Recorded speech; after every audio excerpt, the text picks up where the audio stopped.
Hello students, welcome to MJC Learning. Standard 12th, subject IT for Commerce, chapter Enterprise, Resource and Planning, ERP. So we are starting a new chapter in this session onwards. And today is the introductory session we will be learning. That is introduction and some concepts of ERP, Enterprise, Resource and Planning. The subtopics which are to be covered today are as follows: Introduction to ERP, advantages of ERP, disadvantages of ERP, and some final concepts of ERP.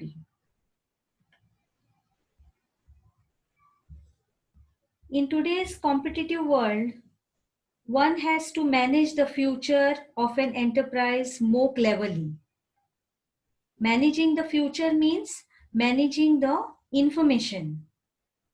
A large enterprise may generate huge amount of data such as financial data, customer details, purchase details, employee data, etc.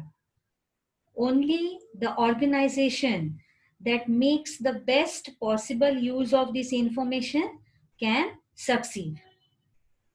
In this age of information explosion, it's very difficult to manage this huge information by people alone.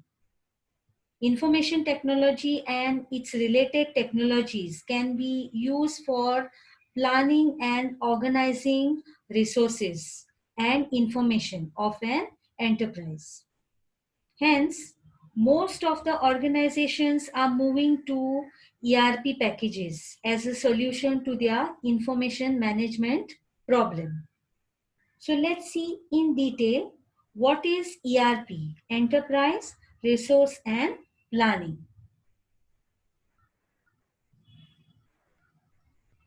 What is an enterprise? An enterprise is a group of people. See, I've underlined these words, stress more on this. It's a group of people and other resources working together for a common goal. It acts as a single entity, and an organization is divided into different units based on the operations performed in it. An enterprise or an organization may consist of different sections, just as I told you: manufacturing, production, planning, sales, purchase, finance, distribution, etc. Each department has their own duties and responsibilities, and they are working to achieve the objective which is set for the enterprise. Next is a resource. There are different types of resources in an enterprise: men, material, money, machine. All these types of resources are required to run an enterprise. The information system can be designed for various departments of an enterprise so that accurate and timely data can be provided to the concerned persons.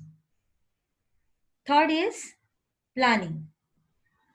Planning helps managers to improve future performance by establishing objectives and selecting a course of action for the benefit of the organization. So ERP stands for Enterprise Resource Planning, and it refers to the software and the systems used to plan and manage supply, manufacturing, services, financial and other processes of an organization. So concentrate more on these words. Enterprise is a group of people which are using these resources, man, material, money and machine, for improving the future performance of the organization. So these three things make up ERP. You can think of an enterprise resource planning system as the glue that binds together the different computer systems for a large organization. With ERP software, each department still has its system, but all of the systems can be accessed through one application with one interface. There should be connection between all the departments. ERP application also allows different departments to communicate and share information more easily with the rest of the company. An ERP system manages your entire business. It manages sales also, purchasing, inventory, e-commerce, accounts, etc. So with your data connected, you can start to gain better insights, improving inventory management, knowing where and when to expand your sales, efforts to sell more, and boost your business performance. So that means ERP system also allows for better performance and project management that helps you plan, budget, predict, and accurately report on an organization's financial health and processes. ERP software has the ability to collect and compare metrics across departments and provide a number of different reports based on the user preferences. So this software is unique because it touches many or all of the different aspects of the business. So these were the basics. Now let's move on to why companies all around the globe are implementing ERP software. ERP systems are an asset for many organizations. They make your business run smoother, protect your information, produce easy to understand reports.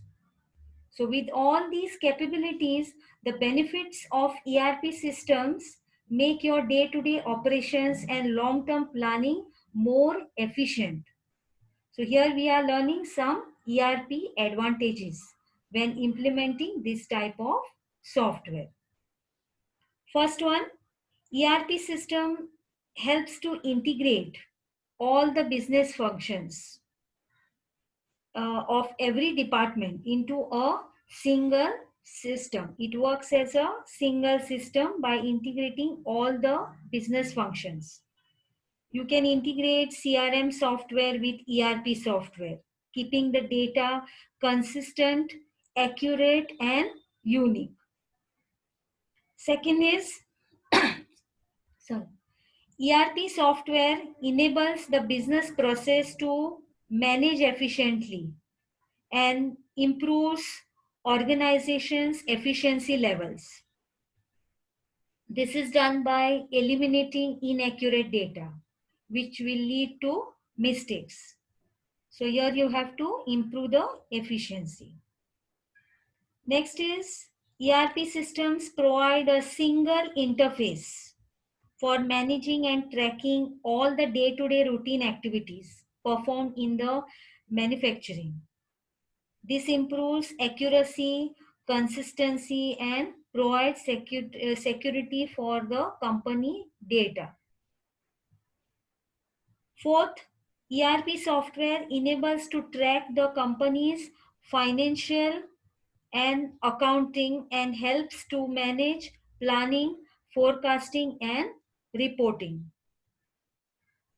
Fifth one, ERP systems make easier for the corporates for tracking the sales order and profits also, the stock also. Everything it is tracking properly. The sales order, stock, cost, and it also forecasts the future sales and profits. Sixth one, more secured. ERP systems are more secured as the confidential data cannot be shared with unauthorized users. Data can be accessed for authorized users only. Next, it provides better communication and collaboration between global sites. Next, duplication of information is avoided. There's no duplication here. Redundant data is avoided. Next, ERP systems can be also integrated with e-commerce. And last, ERP software reduces administration and operations cost. It allows businesses to utilize money in other much needed areas instead. So it allows manufacturers to manage operations, prevent delays, breakups, and helps users make decisions more quickly. So these are the costs which are reduced, administration and the operation cost. So these were the advantages of ERP systems. With so many advantages, there are equally some disadvantages also, which you should know about this software to make sure that ERP is the right system for your business. So let's go through one by one. First one is the cost of ERP. The installation of ERP system is costly. With most ERP solutions, there are multiple fees that are applied, which can lead to higher cost, from license to implementation and recurring potential monthly fees. Some ERP solutions may be too expensive. License fees are there, implementation, maintenance fees are there. All this make ERP a bit costlier. Second, ERP success depends on software experience. If you're not knowing exactly how the software works, then there's a greater risk of making costly mistakes and spending long lengths of time trying to make the software work for you. That will again lead to lack of productivity.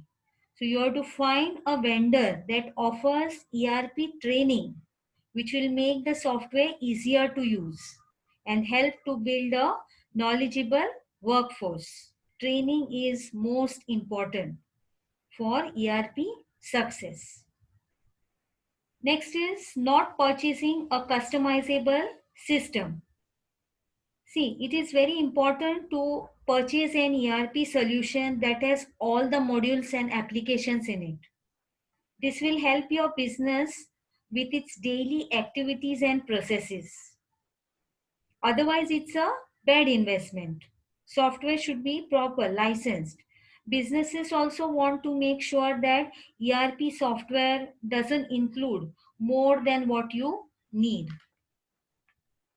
Next is ERP resistance. This is to share information, resistance to share information. It may take some time for employees to get used to a new ERP software. Change of staff, companies can employ administrators who are not trained to manage ERP systems. Purposely changes in business practices. Due to strong changes in these systems, there may be poorly trained staff or disinterest in making use of same staff. So education and training or skills is required to make the system correctly applicable. A bad strategy implementation can lead to failure. Therefore, it is always essential to analyze that the ERP system implemented in your company is right for your needs and does not violate the interest of their organization. So these four things are the disadvantages. As compared to disadvantages, advantages are more. So implementation of ERP will be successful in the long run in an enterprise. Lastly, we will learn some concepts of ERP. In some enterprises, different departments function independently. So the information provided by each department is available to only the topmost of the department, top management. And it's not available to other department. Directly, the different departments are reporting to the top management and not to the other departments in the enterprise. So here there is no communication between different sections of an enterprise. For better benefit and efficiency, Actually, each department must know what the other departments are doing. So if you see in the figure, say an enterprise is a system and all its departments are subsystems. So information about the entire enterprise can be stored in a centralized database. In the earlier figure, there is no communication between different sections. For better benefit, you should work together. But for that, you should have a central database. So here you have information about the entire enterprise stored in the central database, and it should be made available to all the departments. ERP replaces the old standalone computer systems in each area of an enterprise, such as finance, HR, management, sales, etc. It is providing a single software program that facilitates various functional modules. Thus, employees in an enterprise get required information related to the activities of the respective department or across the departments also. For example, the finance department can use ERP to see if sales order has been shipped as to make the further payments. So here the finance and the sales department are working together with each other. So these were the introductory concepts of ERP, Enterprise Resource and Planning. So ERP overall means a huge business organization with resources, manpower, machinery, material and money to give successful results. So here you are planning, you are talking about effective utilization of resources which will improve your future performance. Okay, so this was about the ERP intro. In the forthcoming sessions, we will be learning the ERP system in more details. Till then, keep learning. Thank you.